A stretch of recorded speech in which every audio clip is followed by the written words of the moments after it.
Assalamualaikum warahmatullahi wabarakatuh. Waalaikumsalam warahmatullahi wabarakatuh. Warahmatullahi wabarakatuh. Alhamdulillahirabbil alamin. Wassalatu wassalamu ala asyrofil anbiya'i wal mursalin wa ala alihi wa sahbihi ajmain amma ba'd. Puji syukur, marilah kita sama-sama panjatkan atas kehadiran Allah Subhanahu wa taala pada pagi hari ini. Mudah-mudahan kita masih diberi kesehatan, kenikmatan agar dapat melakukan aktivitas biasanya atau aktivitas lainnya. Dan tak lupa salawat kita hadiahkan kepada Nabi besar kita Nabi Muhammad SAW. Allahumma shalli ala sayyidina Muhammad wa ala ali Muhammad.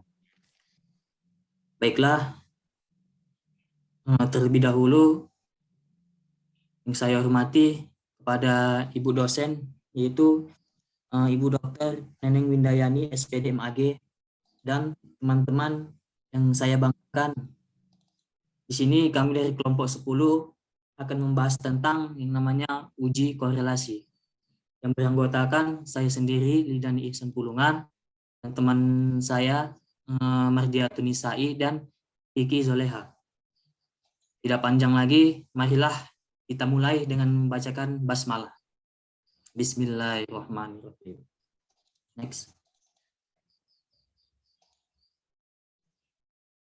Pada pembahasan ini yang akan dibahas oleh Kiki Zoleha, pada Kiki dipersilakan. Baik, bismillahirrahmanirrahim. Assalamualaikum warahmatullahi wabarakatuh. Ya, terima kasih sebelumnya kepada moderator yang telah mempersilahkan saya untuk memaparkan materi kita yang pertama. Kita akan membahas tentang uji korelasi. Nah, sebenarnya apa sih itu korelasi? Kata korelasi ini berasal dari bahasa Inggris, yaitu correlation.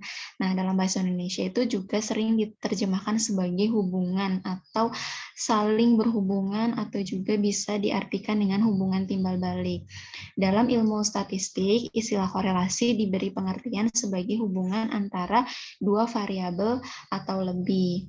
Selain itu, korelasi juga dapat diartikan sebagai salah satu teknik statistik yang digunakan untuk mencari hubungan antara dua variabel atau lebih yang sifatnya kuantitatif.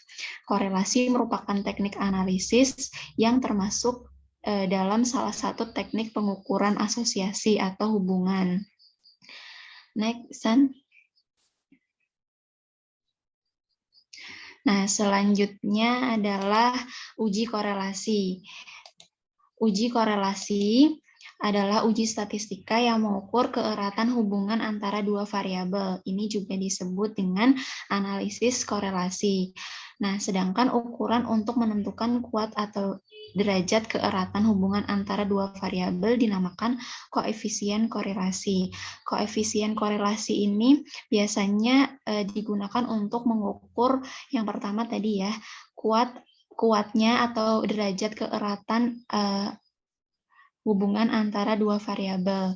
Terus uji korelasi juga bisa digunakan untuk mengetahui bentuk atau arah hubungan dan besarnya kontribusi variabel dengan variabel yang terikat. Next slide. Selanjutnya adalah arah. Nah, arah korelasi ini ada dua ya. Arah korelasi adalah hubungan antar variabel.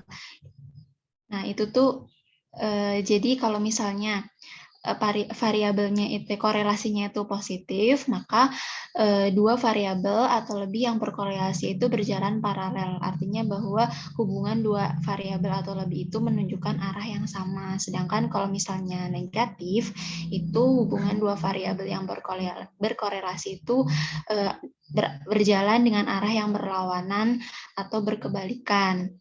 Nah, contohnya yang pertama tentang korelasi positif, kan hubungan antara dua variabel itu berjalan bersamaan ya. Misalnya apa ya? Misalnya semakin meningkatnya motivasi belajar siswa akan semakin meningkatnya motivasi belajar siswa, menunjukkan kenaikan semangat belajar siswa. Atau misalnya yang kedua, yang korelasi negatif. Yang korelasi negatif itu kan dua variabelnya itu berjalan berlawanan arah. Contohnya, semakin banyak siswa itu murojaah, maka semakin sedikit kesalahan yang mereka buat pada saat setoran hafalan. Atau misalnya, semakin meningkatnya kasus COVID-19, maka diikuti semakin menurunnya motivasi belajar siswa, misalnya karena pembelajaran dilakukan secara daring gitu. Nah, seperti itu penjelasan dari saya. Terima kasih. Selanjutnya dikembalikan kepada moderator. Baik, terima kasih kepada Kiki yang sudah menjelaskan. Slide selanjutnya yang akan dibahas oleh Mardiatun. Kepada Mardiatun dipersilakan. Baik, terima kasih sebelumnya saya ucapkan kepada moderator, Saudara Lidani Ihsan yang telah memberikan waktu untuk saya mempresentasikan sedikit tentang materi uji korelasi. Sebelumnya, Rabbi shrah li sadri wa yassir li amri wahlul 'uqdatam min lisani yafqahu qawli. Di sini saya akan melanjutkan materi presentasi yang telah dijelaskan tadi oleh Kiki Juleha. Tadi kan Kia udah ngejelasin yang namanya arah korelasi. Nah, sekarang saya mau menjelaskan tentang peta korelasi. Nah, arah korelasi itu kan tadi ada dua ya, ada korelasi positif, ada korelasi negatif. Nah, di sini saya akan menjelaskan tentang gambaran kurvanya saja. Ini sebagai contoh. Langsung masuk ke materi. Yang pertama ada korelasi positif maksimal. Nah, korelasi positif maksimal ini jika korelasi antara variabel X dan variabel Y merupakan korelasi positif maksimal atau korelasi positif tertinggi atau korelasi positif sempurna, maka pencarian titik yang terdapat pada peta korelasi apabila dihubungkan antara satu dengan yang lain akan membentuk satu buah garis lurus yang condong ke arah kanan. Nah, di sini kita akan membedakan antara korelasi positif dan korelasi negatif. Nah, korelasi positif maksimal, ini garisnya lurus dengan mencondong ke arah kanan. Tetapi perlu diingat, jadi kalau misalnya di kurvanya ini ada garis lurus, yang gak ada celah-celahnya sedikit pun lurus seperti yang dicontoh ini, dan dia mencondong ke arah kanan, berarti korelasi atau hubungan antara variabel X dan variabel Y-nya itu dia itu bisa aja positif maksimal, bisa juga sempurna, bisa juga positif tertinggi. Jadi pokoknya yang garisnya lurus kayak gini, dia itu menempati tahta tertinggi dalam korelasi positif. Nah, tahta tertinggi maksudnya dia korelasi positifnya maksimal atau positifnya tertinggi ya, bukan tinggi saja, dan juga korelasi positif sempurna gitu. Karena dia bisa dibilang sempurna kenapa? Karena dia tidak ada jarak antara hubungan variabel X sama variabel Y. Jadi dia kayak cuma lurus aja gitu. Nah, dibedakannya kalau positif ini agak nyerong ke kanan gitu ya, condong ke arah kanan. Nah, korelasi positif bisa dikatakan sangat sempurna kalau misalnya dia itu mempunyai nilai korelasinya itu 1. Dia bisa dikatakan sempurna korelasinya atau hubungannya jika nilai korelasinya bernilai bisa juga dari 0,80 sampai 1 gitu. Oke, ini korelasi positif maksimal ya atau korelasi positif sempurna.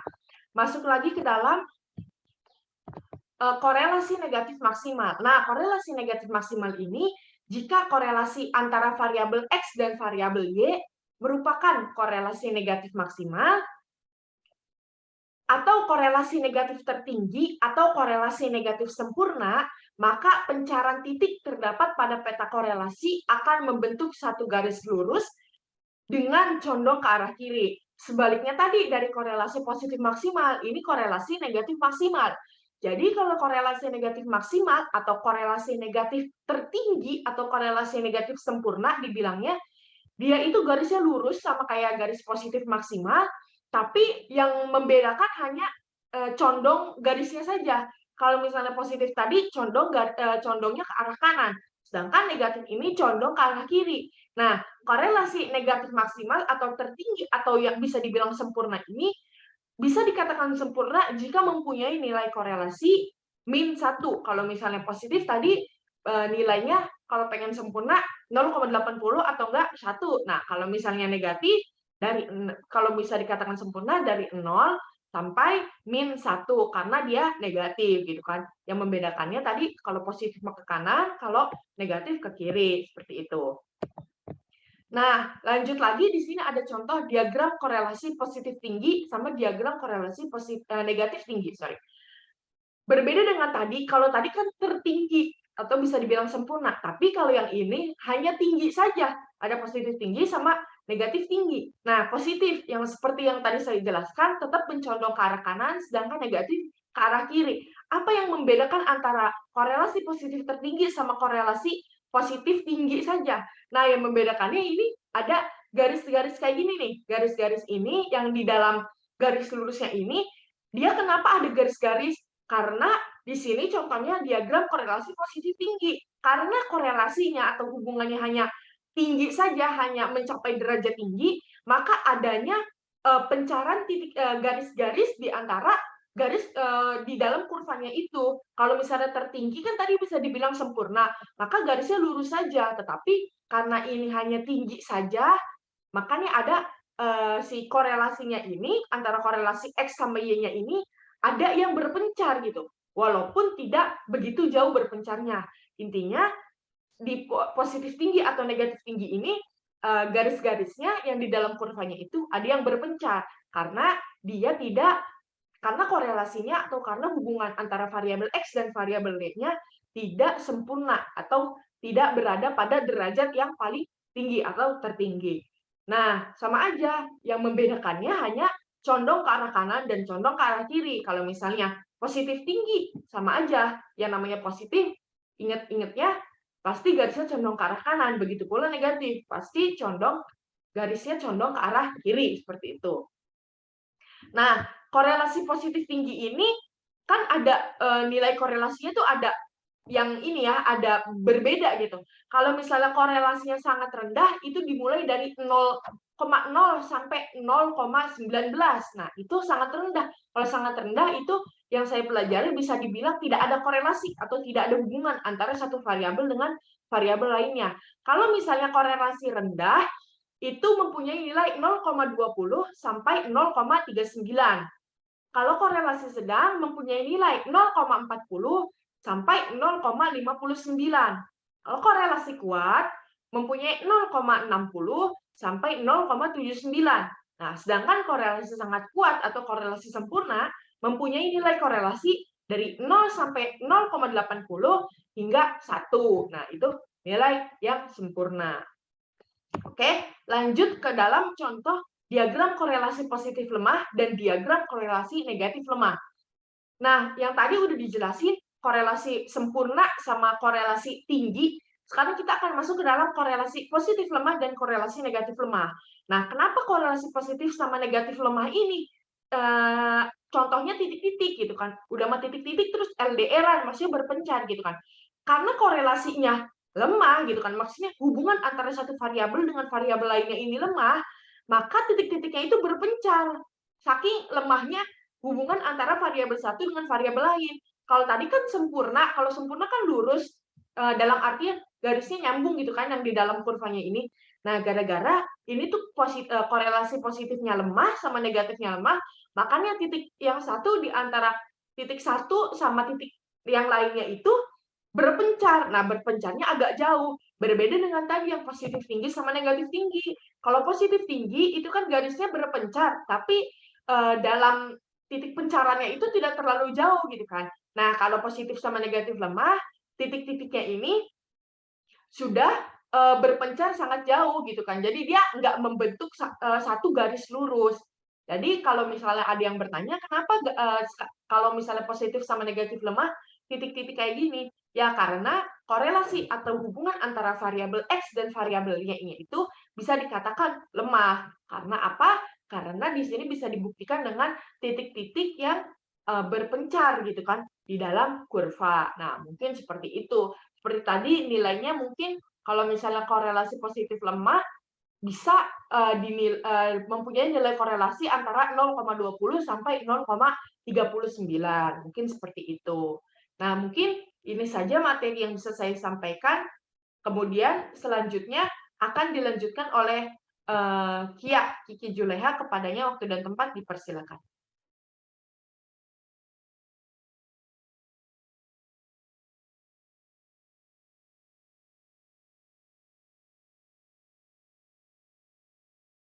Sorry Ki, itu masih di mute mic-nya. Ya, terima kasih Bu Mardi.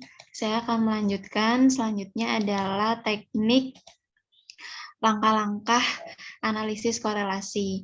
Nah, pada dasarnya penelitian korelasi baik relasional, prediktif maupun multivariat itu melibatkan perhitungan korelasi antara variabel yang kompleks sebagai variabel kriteria dengan variabel lain yang dianggap mempunyai hubungan dengan variabel yang tadi. Nah, ini disebut juga variabel prediktor.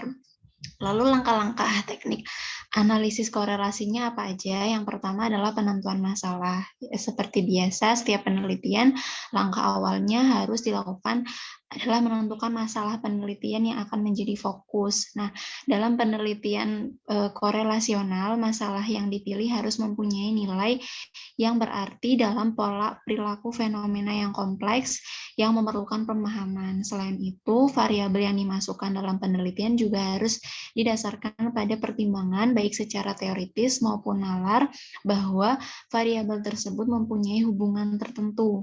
Nah, hal ini biasanya dapat diperoleh berdasarkan penelitian yang terdahulu. Jadi harus ditentukan dulu masalahnya apa, variabelnya apa, dan variabel prediktornya apa yang memiliki hubungan dengan variabel pertama tadi. Terus yang kedua adalah penentuan subjek.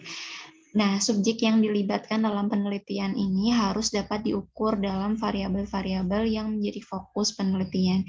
Jadi harus yang dapat diukur ya. Terus yang kedua adalah pengumpulan data. Jadi ada berbagai jenis instrumen yang dapat digunakan untuk mengukur dan mengumpulkan data dari masing-masing variabel seperti tes ya, nilai tes, terus juga angket, pedoman interview, pedoman observasi, tentunya disesuaikan dengan kebutuhan kita. Selanjutnya yang terakhir adalah analisis data. Nah, dalam analisis penelitian korelasional ini dilakukan dengan cara mengkorelasikan hasil pengukuran satu variabel dengan variabel pengukuran lain. Jadi dikorelasikan antara variabel yang satu dengan variabel yang lain. Apakah ada hubungannya? Nah, seperti itu. Terima kasih. Dikembalikan kepada moderator. Baik, terima kasih kepada Kiki Joleha yang sudah menjelaskan atau memaparkan tentang langkah-langkah teknik analisis korelasi. Next, selanjutnya. Nah, di sini ada uji korelasi Pearson. Jadi, korelasi Pearson ini merupakan salah satu ukuran korelasi yang digunakan untuk mengukur kekuatan dan arah hubungan linear dari dua variabel. Di sini ada bentuk rumusnya. Di sini memang dua variabel ya, karena memang kayak gitu ketentuannya. Jadi rumus koefisien korelasi Pearson antara variabel x dan y adalah di mana rho x dan y sama dengan n sigma n i sama dengan xi yi. Jadi di sini dibuat lagi karena memang dua variabel atau bisa dikatakan kayak dipisah gitulah. Memang sama, cuman karena dipisah gitu jadi sigma n i sama dengan 1 xi.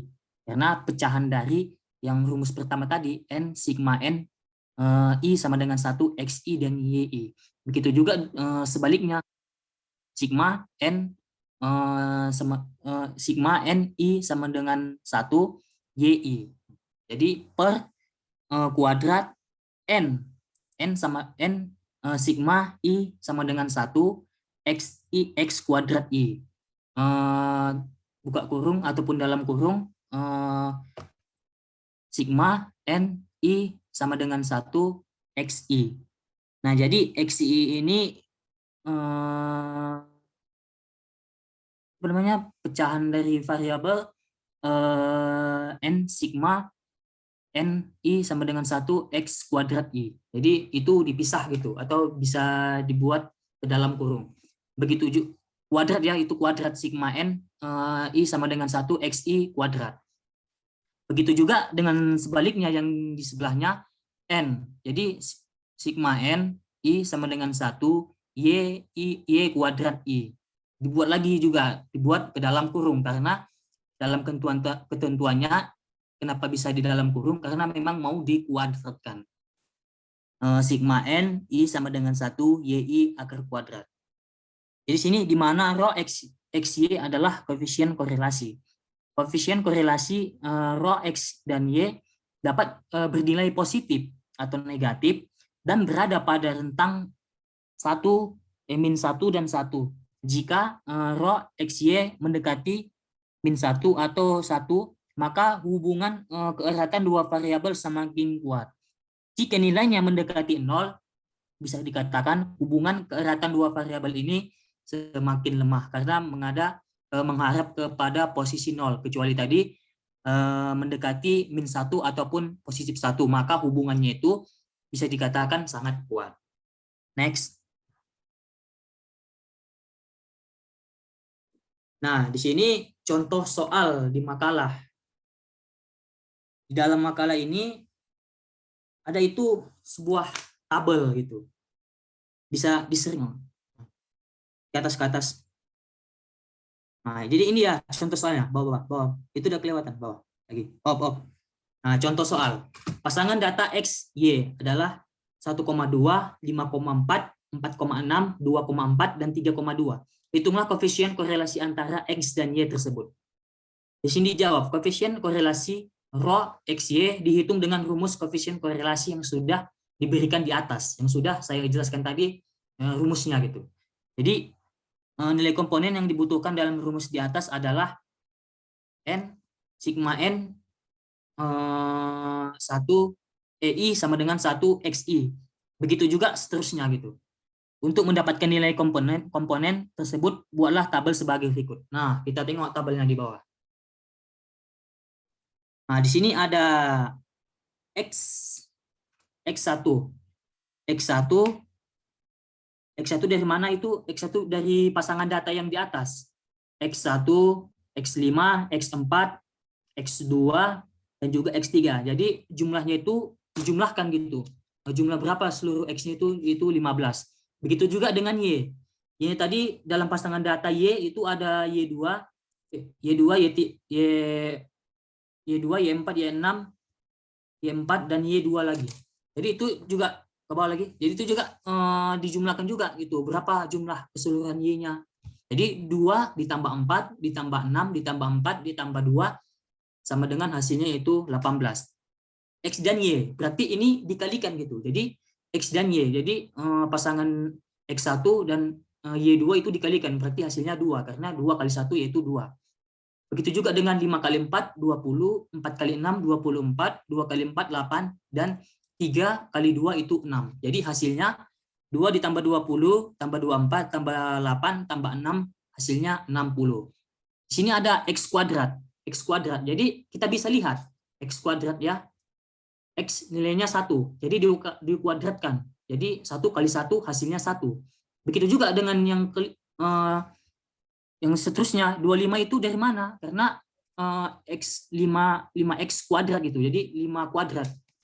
Jadi 5 kali 5 hasilnya 25. 4 kali 4 hasilnya 16. 2 kali 4 2 kali 2 hasilnya 4, 3 kali 3 hasilnya 9, karena X kuadrat, dikuadratkan dia. Begitu juga dengan Y kuadrat, sama halnya dengan X kuadrat, 2 kali 2, 4, 4 kali 4 hasilnya 16, 6 kali 6, 36, 4 kali 4, 16, 2 kali 2, 4, karena Y kuadrat, berarti dalam hitungan data Y tadi itu dikuadratkan gitu, 2 kali 2 gitu, dikuadratkan, jadi hasilnya 76. Nah, dari tabel dapat diketahui nilai-nilai komponen pada rumus korelasi persen yaitu N jumlah 5. Jadi sigma N I sama dengan 1 XI. Jadi XI tadi itu berapa hasilnya? Yaitu 15. Karena dalam rumus sudah ditentukan dalam rumusan sebelumnya gitu, XI berarti 15. Yang kedua yaitu YI. YI tadi hasil penjumlahan dari Y, berarti dalam penjumlahan semuanya itu 18. Begitu juga dengan XI YI 60. Dan X kuadrat I hasilnya itu 55. Karena itu dijumlahkan semua. Hasil X kuadrat tadi, jumlah X kuadrat dijumlahkan semua angkanya, maka dapatlah hasilnya 55. Begitu juga dengan Y kuadrat, hasil dari Y semua dikuadratkan, hasilnya 76. Nah, mungkin ada lagi. Nah, ini masuk rumusnya gitu. Di PPT, coba dari PPT.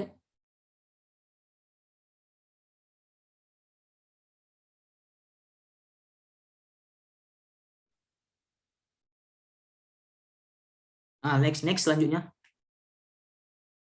Oh, ini belum ya. Berarti yang tadi, bahasan yang tadi juga. Nah, di sini ada nilai-nilai tersebut dimasukkan ke rumus koefisien korelasi, sehingga dapat dihitung koefisien korelasi. Bahwa XY sama dengan N sigma I sama dengan 1 XI YI. Jadi ini sudah termasuk dimasukkan ke dalam rumus-rumus sebelumnya. Itu karena dipisah dia dari XI YI itu dipisah. Min sigma N I sama dengan 1 XI dan sigma N I sama dengan 1 YI. Jadi dipisah dia karena mempunyai dua variabel dalam ketentuan rumus-rumus sebelumnya. Dibagi akar N sigma N I sama dengan 1 X kuadrat I min dalam kurung sigma N 1 dikurang I dikurang 1 XI kuadrat. Akar N dikali. Ini ya akar N kuadrat I sama dengan 1 YI kuadrat min dalam kurung sigma N I sama dengan 1 YI kuadrat. Jadi di sini kita dapat menentukan hasilnya. Yang pertama itu 5 itu dari mana? Karena jumlah N. Dari jumlah berapa jumlah pada tabel tadi? Itu ada X, ada Y, ada XI, itu ada Y kuadrat, X kuadrat, dan lain sebagainya. Itu hasil dari 60. Jadi hasil dari 60 ini bisa kita lihat pada tabel tadi itu, atau dalam penjabaran tadi XI dan YI itu hasil dari 60 ataupun sebaliknya min 15. Jadi 15 itu hasil dari XI,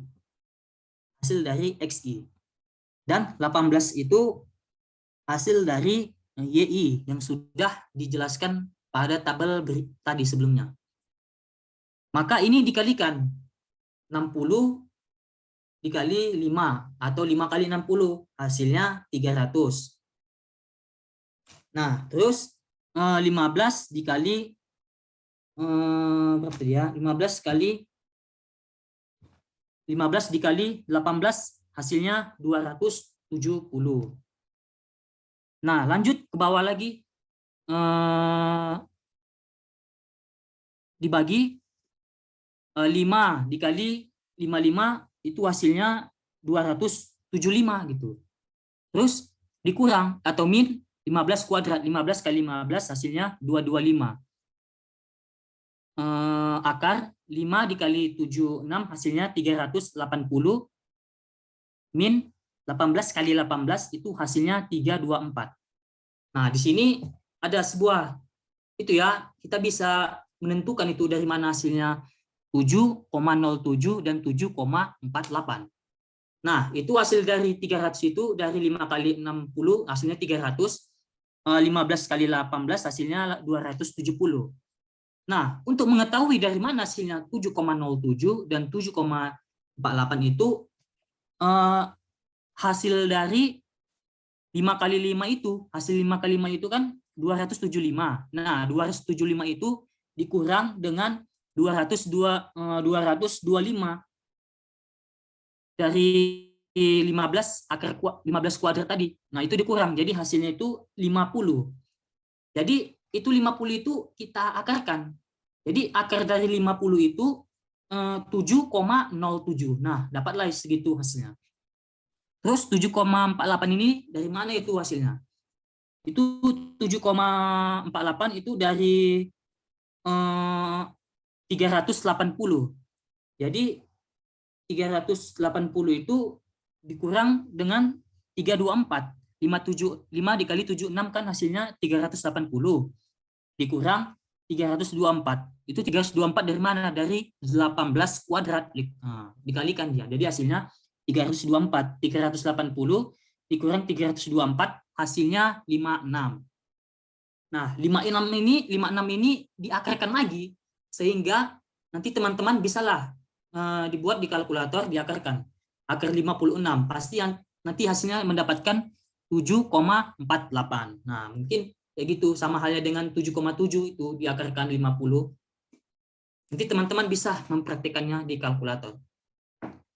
Terus ini berarti 300 dikurang 270, 30 per 7,07 itu dikali sama dengan 7,48.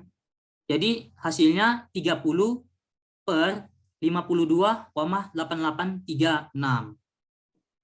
Nah, jadi ini dibulatkan saja gitu, dibulatkan saja jadi hasilnya 0,56.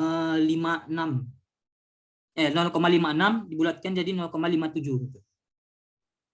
Mungkin pada pembahasan ini mudah-mudahan bisa dipahami. Next, selanjutnya, slide selanjutnya di PPT.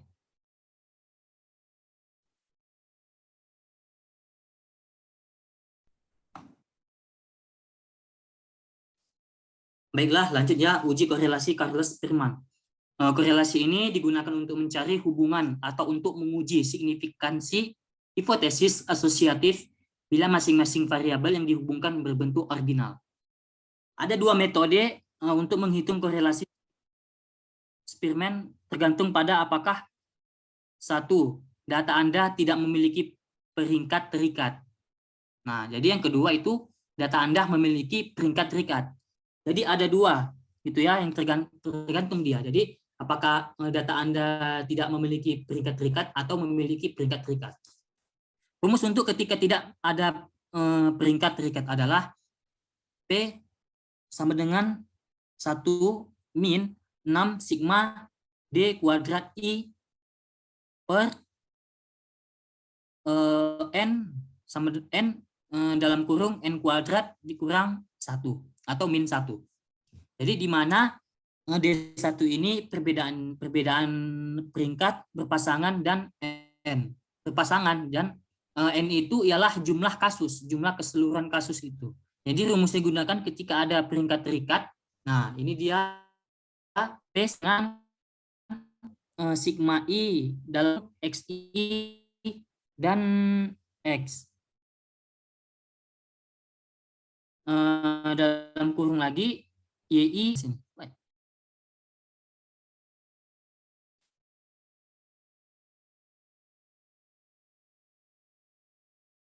Paling tahu teman-teman itu Y tanda garis di atas. Bar san Y bar. Oh, Y bar ya. Terus lanjut akar sigma I XI min X bar kuadrat dan sigma I dalam kurung YI min Y bar kuadrat. Nah, next selanjutnya.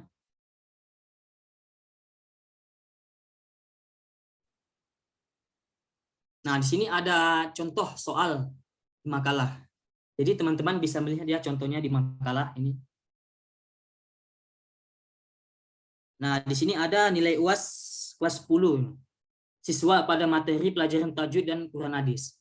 Di sini ada nilai-nilai yang terkandung dalam tajwid itu ada nilai 56, 75, 45, 71, 62, 64, 58, 80, 76, 61. Dan Quran hadis nilainya 66, 70, 40, 60, 65, 56, 59, 77, 67, dan 63. Di sini ada tajwid mark itu nilai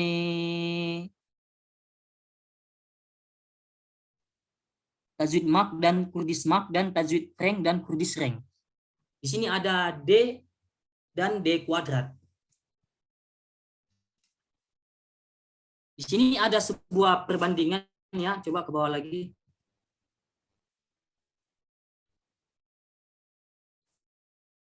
Ke bawah, Nah, di mana D itu selisih peringkat dan D kuadrat itu selisih kuadrat.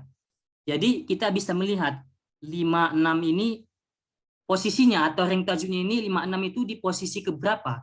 Yaitu di posisi tajwid rank itu pada itu tajwid mark itu 56. Kalau kita melihat dari tajwid rank itu ada di posisi 9. Begitu juga selanjutnya tajwid mark 75 itu dalam tajwid rank itu ada di posisi 3, yaitu rank itu adalah posisinya gitu. Nah, D itu ialah selisih peringkat. Jadi kita langsung ke Kurdish mark ya. Kurdish mark ini ada nilai 66. 66 itu di posisi keberapa tadi? Kalau kita tabelkan ya secara berurutan itu di posisi keempat, 70 di posisi kedua, dan seterusnya. Nah, jadi di sini D, selisih peringkat. Selisih peringkat tajwid rank ke Kurdish hadis itu ada 5, karena 9 dikurang 4 atau gimana caranya itu selisihnya 5 poin atau 5 angka. 4 ke 9 itu ada berapa angka, berarti 5. Dan dikuadratkan gitu. 5 dikuadratkan, D2. Berarti hasilnya 25, karena 5 kali 5. Begitu juga dengan yang kedua itu 3. Tajwid rank 3 dan Kurdish ranknya itu 2. Jadi selisihnya itu 1 poin. 2 ke 3 itu berarti selisihnya 1 poin. Jadi itu diakarkan satunya. Jadi satunya itu diakarkan 1 kali 1 sama dengan 1. Sini yang ke-10. Karena 10 sama 10 tidak ada perselisihan, jadi itu 0 semua saja semua, 0. Nah, di sini ada 7. 7 sama 4. Berarti 4 ke 7 itu ada 3 poin. Ada 3 angka. Jadi 3 angka itu kita kuadratkan. Jadi 3 kali 3 9. Begitu juga dalam pengerjaan seterusnya. Selanjutnya.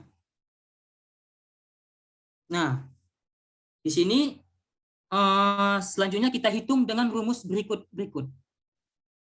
Jadi sigma D kuadrat 1.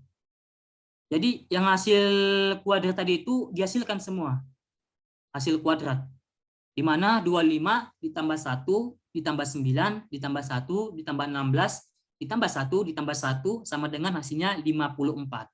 Nah, kemudian diganti ini ke dalam persamaan utama dengan informasi lain sebagai berikut.